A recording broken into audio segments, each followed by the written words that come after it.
Hi everyone, welcome back to my another video. So mayam masigi mukbang se ay yelung thongbo oina tawrani do yelung thongbo se masidi ate karim ta mathen laitre sum yelunga do siga ngari ni thunjak ngari duni adu ngaude ni saita sum amatan talawre adu ngasi sum yelung thongbo oina sarani ngasigi di egg curry oina tawre do siga lere egg se do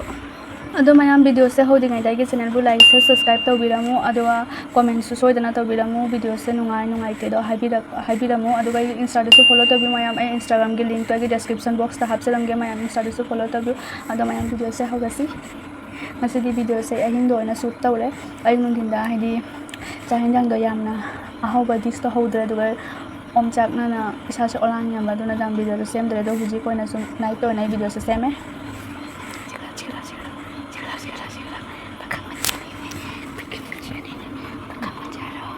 do mayam hawrase huji ahinina yamna wari ngang dre ga gina di yung gi su tumi bani na khoi di room se ka se tongan le ba ko aduga thong do yaudi a bai gi se khoi chei dri yaure gi si yaude aduna ai no ma soidana hong tol to bi tawak charakani adu bodi sun ngai pi mayam adu sun support to bida mo soidana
mayam sabi ba ya de ai de yamna sabra tapchai ko yamna hobo saba sanam de be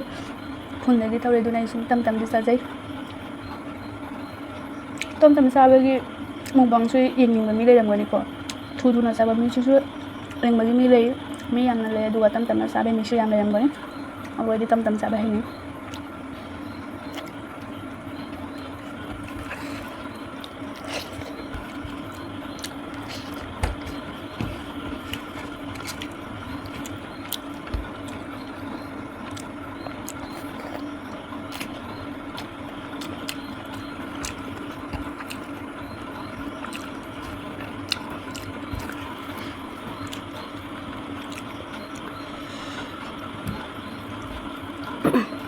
yam haure mayam kuira ba matuna masiri yenum thong ba jare ni yenum thong se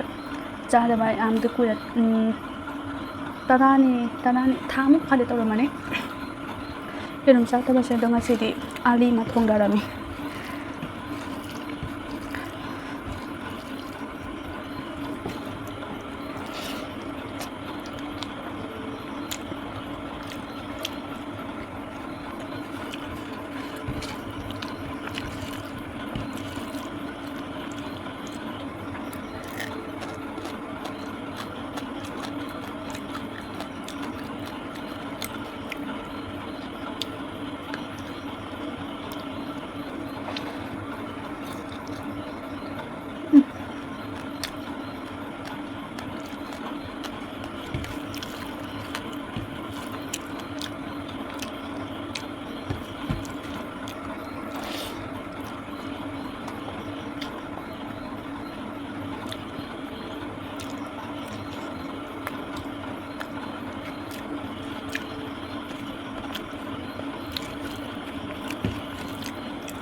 ngasi di nungdang da video se shoot tawramina yamna mangan se fajana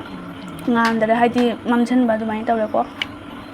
kayum khai dai hayeng dai mane haidi ai nungdin da video shoot se tawba nam draga aing da tawya ba aing se yam tawande ai nungdin na sung tawali aing sina tawde kai gino haidi aing se light setup yamna phajan tawba nam dai ring light su ya chahi ma hele ring light to adu yadre mari tatpa de du ring light to yadre aduna sum light amana cover tawini aduna nungdang da video se ma se yam haina de ba du su kai to ngasi di ai nungdin da video se ma de hayeng di video thang pata ni haina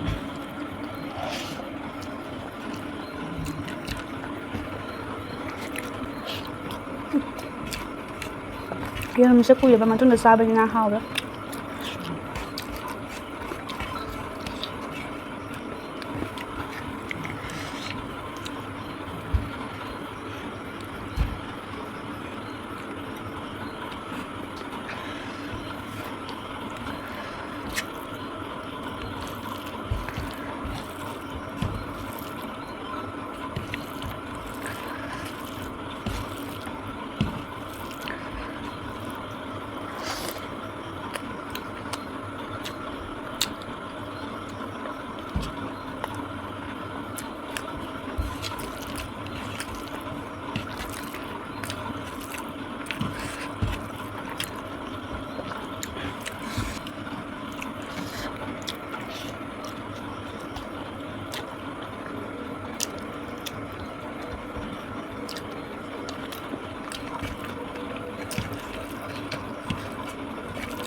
kali ni no ma yarum ki challenge na taw gi na ai di ko mayam nga de na yarum jana yam pam de kali no de yarum tara muksa wa jane ko ai di yarum ja tara musa ba yam gane aduga chak yaw da mi da chak su yaw de ma bu thanjan da ne ba ai chak yam ja de chak khaji khaji ta nei lawi se hinjang ta ni jam jam lawi ba adu chak yam na jaw de na mo yarum ta ori ta ha ta na mo ne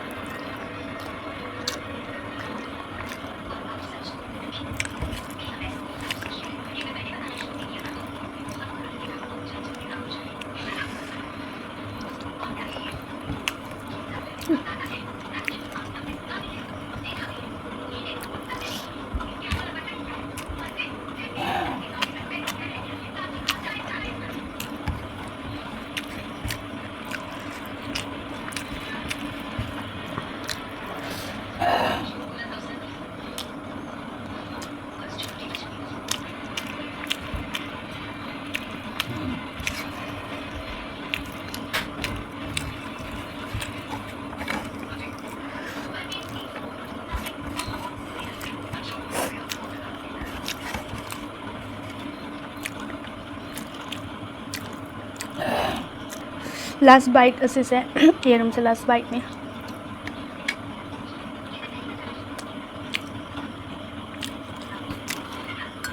ai ngasi ki video se sum losin jare ko ngasi se ek kari ona tawre ngasi atopa mathal gala honre sum ek kari tang ona tawre ado mayam video se nungai bi bata adi like share subscribe tabiramo aduga full support tabiramo soidana second full support tabiramo soidana mayam ai nuti gi video se upload tawbagi haidi toina upload tawbagi hotna jarake mayam ado soidana mayam su lona biduna leibiu support tawbiu nana ora na cheda khaning bada yum khan ba yai ko ado yam tawna share tawbiu aduga like tawbiu like to tawradi aiso harawina ko ado like so tawbilamu share so tawbilamu ado subscribe tawbilamadi yam harawni kaigino haidi inakta lei haina khandoini aduna do mayam video se losinjalage ko sum ahin su oire sa su sa lore ai jangna wori janga ngaroi video sa sangani tata bye